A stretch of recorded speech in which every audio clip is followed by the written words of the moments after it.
राज्याच्या प्रशासनाचा कारभार अधिक गतिमान आणि परिणामकारक व्हावा यासाठी त्रयस्थ संस्थेमार्फत प्रशासनाचे परीक्षण केले जाईल, अशी माहिती व तंत्रज्ञान मंत्री आशिष शेलार यांनी रविवारी विधानसभेत सांगितले. विकसित भारत 2047च्या धर्तीवर विकसित महाराष्ट्र ही संकल्पना प्रभावीपणे राबवताना प्रशासनात जनसहभाग सर्वेक्षण, विभागीय व आंतरविभागीय चर्चा, क्षमतावर्धन कार्यक्रम तसेच मिशन कर्मयोगी अंतर्गत प्रशासकीय कौशल्य विकासावर विशेष भर देण्यात येत आहे.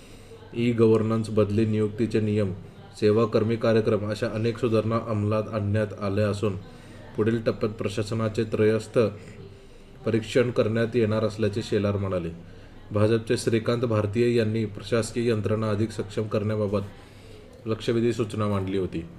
त्यावर झालेल्या चर्चेत सदस्य प्रवीण दरेकर यांनी सहभाग घेतला. या चर्चेला उत्तर देताना मंत्री शेलार म्हणाले, पुढील टप्प्यात प्रकल्पांचे जिओ टॅगिंग, मुख्यमंत्री डॅशबोर्डच्या माध्यमातून निधी, प्रकल्प व तक्रारींचे एकत्रित निरीक्षण, AI इनेबल्ड डेटा ॲनालिसिस केले जाणार आहे.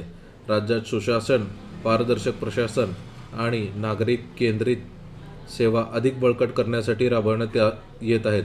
मुख्यमंत्री देवेंद्र फडणवीस यांनी 2014 मध्ये पहिल्याच मंत्रिमंडळ बैठकीत सुशासनाबद्दल या संदर्भातील कायद्याला मान्यता देण्याचा ऐतिहासिक निर्णय घेतला होता. त्यानंतर प्रशासनाच्या कार्यक्षमतेचे मूल्यमापन करण्यासाठी बहुआयामी यंत्रणा उभारण्यात आली आहे. या लक्षवेधी माध्यमातून खासगी नामांकित संस्थांमार्फत मूल्यमापन, नागरिकांचा थेट अभिप्राय, महाराष्ट्र सिटिझन एक्सपिरियन्स इंडेक्स, विभागीय कामगिरीचे मूल्यमापन तसेच अपयशी प्रकल्पाबाबत निर्णय प्रक्रिया अशा 5 प्रमुख अपेक्षा व्यक्त करण्यात आल्या होत्या. राज्य शासनामार्फत सध्या सुमारे 16 विविध उपाययोजना राबवण्यात येत असल्याचे शेलार यांनी म्हटले.